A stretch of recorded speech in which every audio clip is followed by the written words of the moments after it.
আসসালামু আলাইকুম। সবাইকে স্বাগত জানাচ্ছি আমার দেশ টপ নিউজে।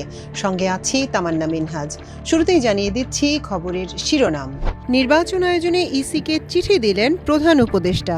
ওসিকে হত্যার হুমকি, ছাত্রলীগের 12 সন্ত্রাসী জেলে।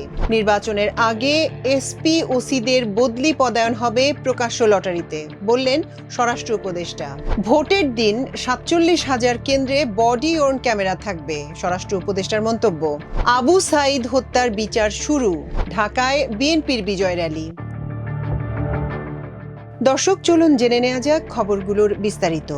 আগামী বছর অর্থাৎ 2026 সালের ফেব্রুয়ারি মাসে রোজা শুরুর আগে জাতীয় সংসদ নির্বাচন আয়োজনের জন্য সব প্রস্তুতি সম্পন্ন করতে নির্বাচন কমিশনকে চিঠি দিয়েছে প্রধান উপদেষ্টার কার্যালয়। এ চিঠির মাধ্যমে নির্বাচন আয়োজনের জন্য সরকারের পক্ষ থেকে নির্বাচন কমিশনকে অনুরোধের আনুষ্ঠানিকতা সম্পন্ন করা হলো। আজ প্রধান নির্বাচন কমিশনার বরাবর প্রেরিত এক পত্রে উল্লেখিত সময়ে প্রত্যাশিত মানের অবাধ, সুষ্ঠু, শান্তিপূর্ণ ও উৎসব মুখর জাতীয় নির্বাচন আয়োজনের প্রয়োজনীয় কার্যক্রম গ্রহণের জন্য অনুরোধ করেন প্রধান উপদেষ্টার মুখ্য সচিব এম সিরাজউদ্দিন মিয়া।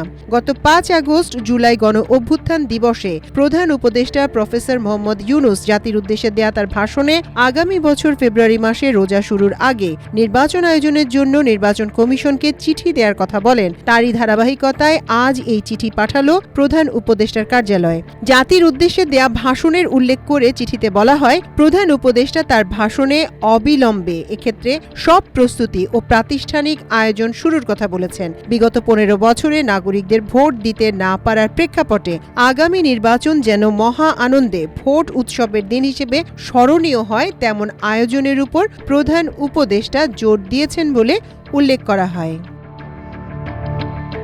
জয় বাংলা ও জয় বঙ্গবন্ধু স্লোগানে উস্কানি ছড়ানোর সময় কর্ণফুলীতে গ্রেপ্তার হয়েছেন নিষিদ্ধ ছাত্রলীগের 12 সন্ত্রাসী। পুলিশ বলছে তারা নাশকতার উদ্দেশ্যে জড়ো হয়েছিল। এই ঘটনায় কর্ণফুলী থানার ভারপ্রাপ্ত কর্মকর্তা মোহাম্মদ শরীফকে দেশি বিদেশি নম্বর থেকে হত্যার হুমকি দেয়া হচ্ছে। এই ঘটনায় ওসি গতকাল সাধারণ ডায়েরি বা জিডি করেছেন।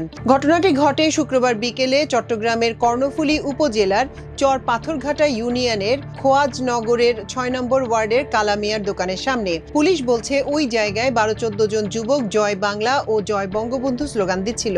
স্লোগানে তারা অন্তর্বর্তী সরকারের প্রধান উপদেষ্টা ডক্টর মোহাম্মদ ইউনূসকে জঙ্গি বলেও আক্রমণ করেছিল।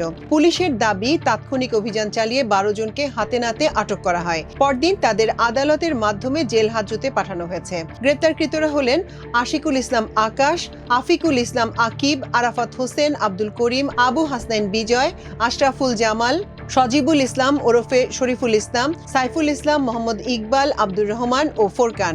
ওসি মোহাম্মদ শরীফ আমার দেশকে বলেন, তথ্য ছিল ওরা নাশকতার জন্য জড়ো হচ্ছিল। ফেসবুকে ভিডিও আপলোডের মাধ্যমে উস্কানি ছড়ানোর চেষ্টা চলছিল। আমরা সঙ্গে সঙ্গে অভিযান চালিয়ে ওদের ধরেছি। ওরা সবাই স্থানীয় এমপি ওয়াসিকা আয়েশা খানের অনুসারী। ওসি আরো বলেন, তাদের গ্রেপ্তারের পরপরই বিভিন্ন দেশি বিদেশি নম্বর থেকে ফোন আসতে থাকে। অন্তত 10টি নম্বর থেকে আমাকে গালাগাল করে হত্যার হুমকি দেয়া হয়। বলা হয় মেরে ঝুলিয়ে রাখা হবে। এই ঘটনায় তিনি থানায় সাধারণ ডায়েরি বা জিডি করেছেন। তার ভাষায়, এটা শুধু আইন শৃঙ্খলা ভাঙার চেষ্টা না, এর পেছনে বড়সড় রাজনৈতিক মদদও রয়েছে। নির্বাচনের আগে পুলিশ সুপার ও থানার ভারপ্রাপ্ত কর্মকর্তাদের লটারির মাধ্যমে বদলি ও পদায়ন করা হবে বলে জানিয়েছেন স্বরাষ্ট্র উপদেষ্টা লেফটেন্যান্ট জেনারেল অবসরপ্রাপ্ত জাহাঙ্গীর আলম চৌধুরী। জাতীয় নির্বাচনের আগে আইন শৃঙ্খলা সংক্রান্ত কমিটির দিক নির্দেশনামূলক বৈঠক শেষে সাংবাদিকদের প্রশ্নের জবাবে এ তথ্য জানান স্বরাষ্ট্র উপদেষ্টা। স্বরাষ্ট্র উপদেষ্টা বলেন, আমার হাতে এসপি ও ওসিদের বদলি পদায়নের ক্ষমতা রয়েছে, তাই নির্বাচনের আগে সংশ্লিষ্ট সবার উপস্থিতিতে লটারি মাধ্যমে বদলি ও পদায়ন করা হবে। এখানে সচিবালয়, সাংবাদিক সংগঠনের সভাপতি ও সাধারণ সম্পাদককেও লটারিতে উপস্থিত রাখা হবে। উপদেষ্টা জানান, আসন্ন নির্বাচনকে উপলক্ষ করে আইন শৃঙ্খলা বাহিনীর প্রায় 8 লাখ সদস্য কাজ করবেন। তাদের প্রশিক্ষণের ব্যবস্থা করা হবে। নিজ নিজ এলাকায় তারা প্রশিক্ষণ নেবেন। তিনি বলেন, নির্বাচন যেন অবাধ, সুষ্ঠু ও নিরপেক্ষ হয়, সেজন্য যা যা করা দরকার তা করা হবে।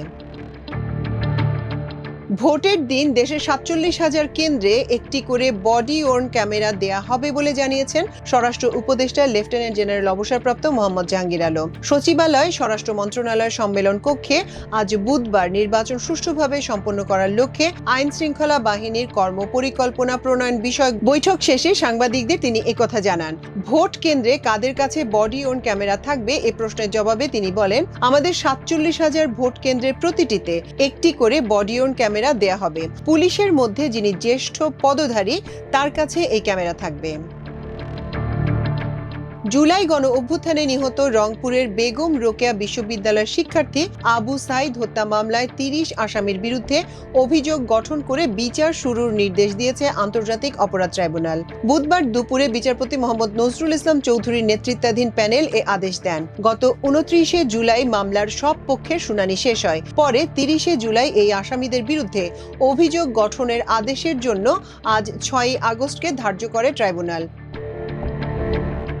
জুলাই গণ অভ্যুত্থানের প্রথম বর্ষপূর্তি উপলক্ষে রাজধানী ঢাকায় বিজয় র্যালি করেছে বাংলাদেশ জাতীয়তাবাদী দল বিএনপি। বুধবার বিকেল 4:30টায় নয়াপল্টনে দলের কেন্দ্রীয় কার্যালয়ের সামনে থেকে র্যালিটি শুরু হয়। এরপর এটি নাইটিঙ্গেল মোড়, পুরানা ঢাকা, প্রেস ক্লাব ও মৎস্য ভবন অতিক্রম করে শাহবাগে গিয়ে শেষ হয়। র্যালিতে বিএনপি, যুবদল, স্বেচ্ছাসেবক দল, ছাত্রদল, অঙ্গ ও সহযোগী সংগঠনের নেতাকর্মীরা অংশ নেন। অংশগ্রহণকারীদের মধ্যে ছিলেন ঢাকা বিভাগের থানা ইউনিটের নেতাকর্মী ছাড়াও আশপাশের জেলাগুলো থেকে আসা অনেক সমর্থক। তাদের হাতে শোভা পাচ্ছিল নানা প্লেকার্ড ও ব্যানার। দুপুর থেকে নেতাকর্মীরা ছোট বড় মিছিল নিয়ে নয়াপল্টনে সমবেত হতে শুরু করেন। কারো মাথায় রঙিন ক্যাপ, কারো হাতে জাতীয় পতাকা ও দলীয় পতাকা, সব মিলিয়ে এলাকাটি ছিল উৎসব মুখর। বিকেল ৩টা পর্যন্ত র্যালি শুরুর আগে সংক্ষিপ্ত সমাবেশে বক্তব্য দেন কেন্দ্রীয় নেতারা। কর্মসূচিতে বিএনপির ভারপ্রাপ্ত চেয়ারম্যান তারেক রহমান ভার্চুয়ালি যুক্ত হয়ে প্রধান অতিথির বক্তব্য রাখেন। র্যালিতে উপস্থিত ছিলেন বিএনপির মহাসচিব মির্জা ফখরুল ইসলাম আলমগীর, স্থায়ী কমিটির সদস্য খন্দকার মোশাররফ হোসেন, মির্জা আব্বাস ও সালাউদ্দিন আহমেদ সহ শীর্ষ নেতারা। দর্শক, আমাদের টপ নিউজের আয়োজন আজ এ পর্যন্তই ছিল। আগামীকাল ইনশাল্লাহ আবারও আপনাদের সঙ্গে দেখা হবে। সে পর্যন্ত সবাই ভালো থাকুন, সুস্থ থাকুন, সমৃদ্ধ থাকুন।